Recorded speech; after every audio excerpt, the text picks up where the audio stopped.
E aí, campeão, e aí, campeã, eu sou o pastor Rodrigo e você está aqui no canal Deus é Bom.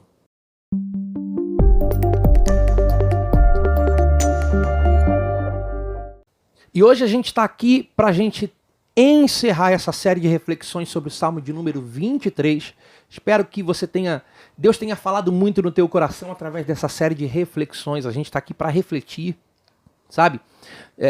Tudo aquilo que Davi experimenta, ele vai nos relatar, sabe, as experiências da ovelha que ela passa com o pastor, da mesma forma que Deus faz na nossa vida, pois nós somos a ovelha do seu rebanho. Como diz, ele mesmo vai dizer no Salmo de número 100. Amém? Então vamos lá, pega a tua Bíblia. A palavra de Deus diz assim, Salmo 23, verso de número 6, que diz: certamente que a bondade e a misericórdia me seguirão todos os dias da minha vida, e eu habitarei na casa do Senhor para todo sempre. Aonde a gente consegue encontrar no texto, e a gente já refletindo sobre a bondade e a misericórdia do Senhor, a gente encontra a bondade e a misericórdia do Senhor sobre todo o Salmo de número 23. As experiências que Davi vai relatar, que a ovelha experimenta, pertencendo ao rebanho e ter um pastor, tudo que a ovelha experimenta, isso é fruto da bondade e da misericórdia do Senhor sobre a sua vida. Todo o cuidado. Quer ver? A primeira bênção, sabe? O primeiro favor, o primeiro ato de bondade e de misericórdia de Deus é o fato dessa ovelha ter um pastor. É o fato também de ela pertencer a um rebanho. Ela não está desgarrada, ela está em um pasto, ela está em um rebanho, sendo cuidada, sendo guardada, sendo alimentada, então sendo protegida. Isso é fruto, sabe? O verso de número 1, ele vai dizer: o Senhor é o meu pastor. Isso é um ato da bondade e da misericórdia de Deus. Qual? É eu ter um pastor.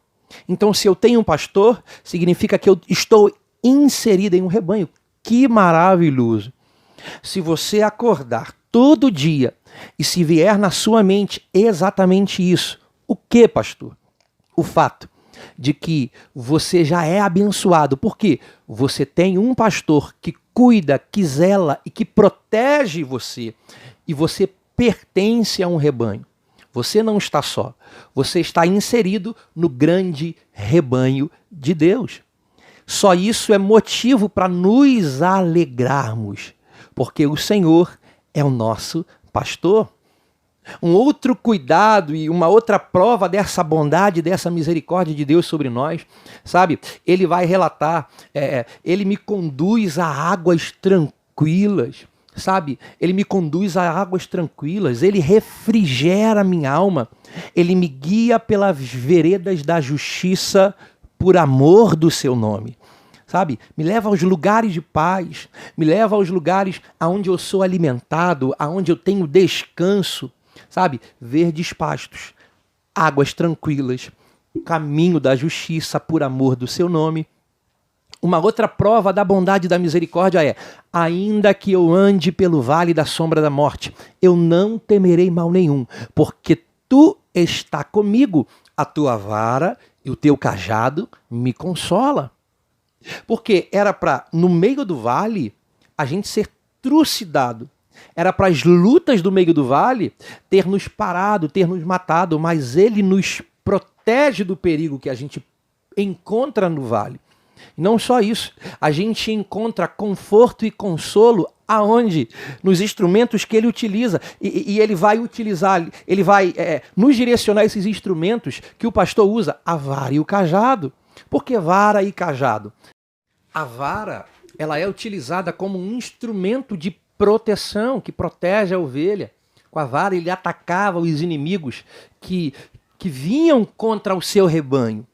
E o cajado, ele era utilizado para trazer a ovelha de volta para o caminho, porque por muitas das vezes a ovelha caía em lugares onde ele precisava do auxílio da vara para poder trazer a ovelha de volta. Isso é interessante, tudo isso prova o cuidado. Tudo isso prova o favor de Deus. Ele vai dizer, unges a minha cabeça, sabe? Preparas uma mesa perante mim na presença dos meus inimigos. Unge a minha cabeça com óleo. O meu cálice transborda. E ele termina, certamente a bondade e a misericórdia me seguirão durante todos os dias da minha vida e eu andarei na casa do Senhor por longos dias. Isso é interessante, porque um outro detalhe que eu e você precisamos saber é o seguinte: a bondade e a misericórdia só estão sobre aqueles que estão nesse rebanho. A bondade e a misericórdia estão sobre aqueles que estão inseridas no grande rebanho de Deus. Então isso é prova da bondade e da misericórdia. E a gente quer refletir sobre a bondade e a misericórdia de Deus que está sobre a nossa vida. Todos os dias, como diz o salmista, a bondade e a misericórdia me seguirão. E a gente vê isso no nosso dia a dia, as experiências que nós temos com Deus. Com certeza você já teve uma experiência marcante na sua vida com Deus, que marcou a sua vida, que isso prova a bondade e a misericórdia. Talvez não venha à sua mente, mas quantos foram os livramentos? Quantas foram as bênçãos que o Senhor te deu? Sabe, quantas foram as bênçãos que o Senhor te proporcionou? Não era porque você era merecedor de todas essas bênçãos. Talvez você tenha um lar. Talvez, sabe, você tem se alimentado dia e noite. Você é alguém que toma 3 refeições, você acorda, toma café, você se alimenta, você almoça, você janta, você dorme em uma cama confortável. Talvez você não tenha tudo aquilo que você sonhou, mas você tem alguma coisa. Tudo o que você tem é prova da bondade de Deus sobre ti. E em primeiro lugar eu quero falar sobre a bondade de Deus na nossa vida, que nos acompanha todo dia. Todo dia. A definição de bondade, o que significa bondade? Bondade é um favor. A bondade é um presente de Deus, que Deus nos dá, sabe, para aqueles que têm o Senhor como pastor. Isso, eu quero frisar isso de novo. O Espírito Santo me fez lembrar isso aqui. A bondade, eu só experimento a bondade de Deus. A bondade, dentre as suas traduções também, significa favor, significa presente. Olha só, olha o gatilho que veio agora. Quando eu falo favor, o que vem à sua mente? Porque quando nós falamos sobre favor, aí a gente vai para o Novo Testamento, favor, nos vem à nossa memória a palavra graça. O que é a palavra graça? A graça, ela é um favor imerecido de Deus. Ela é um presente para quem não merece. A graça, sabe, esse favor, esse ato de bondade de Deus, não é porque eu mereço, não é porque eu sou bom, mas é porque Ele é bom. Eu vou repetir isso aqui. Sabe, os atos de bondade de Deus na nossa vida, o favor de Deus, o presente que Ele nos dá, a bênção que Ele nos abençoa, não é porque eu sou bom, não é porque você é bom, mas é porque Ele é bom. Aleluia. Não é porque merecemos, mas é uma extensão de tudo aquilo que Ele é. Glória a Deus. E falando sobre misericórdia. O que é a misericórdia? Antes da gente falar sobre misericórdia, se não somos merecedores dessa bondade, mas mesmo assim Ele nos dá, e aí há um outro detalhe, o que merecíamos de fato? O que merecíamos era a condenação. Mas só que aqueles que estão em Cristo, aqueles que pertencem ao corpo de Cristo, aqueles que pertencem ao rebanho de Deus, eles são salvos dessa condenação. Eles são salvos dessa condenação. É como diz a própria Bíblia, as misericórdias do Senhor são as causas de não sermos consumidos. E a misericórdia de Deus sobre nós é a causa, sabe, da morte eterna não ter poder sobre nós. O que é a misericórdia? Se a bondade, ela é um favor que eu não merecia, mas Ele decidiu me entregar, a misericórdia, ela já é um pouco ao contrário. Eu não merecer, na verdade, aquilo que eu merecia de fato, eu não receber aquilo que eu merecia de fato. Essa é a misericórdia. Só que tem um detalhe interessante a nível de conhecimento sobre a palavra misericórdia. O que diz, sabe? Pegando do latim, sabe? Do português. Se a gente for para o latim, a palavra misericórdia, ela significa cordis. A palavra misericórdia, ela quer dizer cordis ou cordis, que em latim significa coração. Cordis, que no latim significa coração. Tem um detalhe, para os romanos, o fato de você sentir misericórdia de alguém, isso é algo que vinha do seu coração. É algo que vinha do seu coração. Só que eu aprendi que no hebraico já é um pouco diferente. Não tem nada a ver com o coração, mas sim com uma outra parte do corpo humano. Que parte é essa? No hebraico eu aprendi que a palavra misericórdia, sabe? A palavra que é usada no hebraico, ela também significa útero. Isso mesmo. Útero. De uma parte do órgão, principalmente mulher, né? Eu estou dizendo mulher, tá? Em que são geradas outras vidas. Então isso a gente já consegue entender, já consegue compreender um pouco, não na sua totalidade. Quando Deus, as misericórdias de Deus sobre nós. É por isso que a gente não consegue compreender o tamanho, a magnitude, a profundidade das misericórdias de Deus por nós. Por que ele sente misericórdia? Será que misericórdia é pena? Não é isso. A misericórdia de Deus é porque ele nos gerou. A misericórdia de Deus por nós é por quê? É porque nós fomos gerados dele. A palavra vai dizer que até uma mãe pode se esquecer de um filho, mas Deus não. Então o fato de alguém que está em Cristo não receber a condenação eterna, que está preparada para aqueles que não têm a Cristo, é fato. Isso é um ato da misericórdia de Deus. Porque o que merecíamos era a condenação. Então, quantas foram as coisas que eram para nos atingir? Quantos foram os livramentos de Deus sobre nós? Quantas são as coisas que a gente tem experimentado dia após dia? Quantas coisas era para acontecer com você, mas o Senhor te guardou, o Senhor te livrou? Você tinha uma vida totalmente errada, você tinha uma vida totalmente desregrada, você era alguém que não estava nem aí para as consequências das suas atitudes, mas a bondade e a misericórdia do Senhor vieram sobre a sua vida. A bondade e a misericórdia do Senhor fizeram com que você se tornasse uma nova criatura. E tudo aquilo de ruim na sua vida passou. E hoje você é uma nova criatura exatamente por causa da bondade e da misericórdia do Senhor sobre a sua vida. Você era alguém destinado ao inferno, mas só que a graça do Senhor te alcançou. Aleluia! Hoje te dando um novo destino que agora é o céu.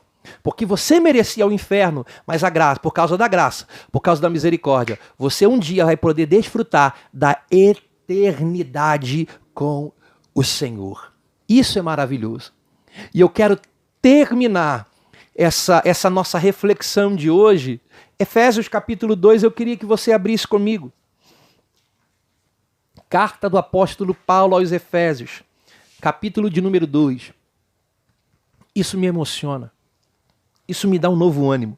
Só de ler isso aqui, olha só o que diz. Versículo 1. E vos vivificou.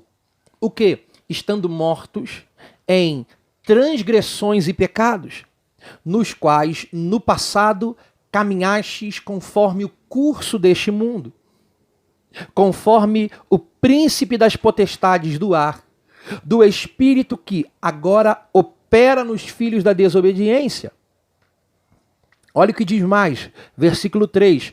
Os quais também todos nós vivíamos em tempos passados, nos desejos da nossa carne, fazendo a vontade da carne e da mente, e éramos por natureza filhos da ira, como os outros também. Versículo 4 vai dizer: mas Deus, que é rico em misericórdia, olha a misericórdia aqui, mas Deus que é rico em misericórdia, pelo seu grande amor com que nos amou, versículo 5, estando nós ainda mortos em nossos pecados, nos vivificou juntamente com Cristo, pela graça sois salvos, versículo 6, e nos ressuscitou juntamente com Ele, e nos fez assentar nos lugares celestiais em Cristo Jesus, para nos mostrar nas épocas vindouras as abundantes riquezas da sua graça, pela sua benignidade para conosco, através de Cristo Jesus. Aí versículo 8 vai dizer, e a gente termina: pois pela graça sois salvos por meio da fé. Isso não é de vós, isso é dom de Deus. Glória a Deus. Pela graça sois salvos. Isso não vem de vós. Por quê? Porque é dom. Ele vem de Deus para nós. É um presente de Deus para nós. Estávamos mortos, mas Ele nos vivificou. E pela graça nós somos salvos. Pela graça nós temos a vida. Então agradeça. Talvez você lamente porque algumas coisas você não usufrui na sua vida. Mas eu quero te dizer, você já é um abençoado. Você não deixa de ser abençoado porque você não conquistou algumas coisas. Você não deixa de ser agraciado, abençoado, porque você tentou algumas coisas conquistar na sua vida e você não conseguiu. Não, não. Você é abençoado. Aleluia. Por quê? Porque você hoje pode herdar a salvação que foi conquistada na cruz do Calvário. Pela graça, sois salvos. Amém, querido? Então, é isso que está sobre nós durante todos os dias da nossa vida. E para sempre um dia habitaremos, glória a Deus, na casa do Senhor para todo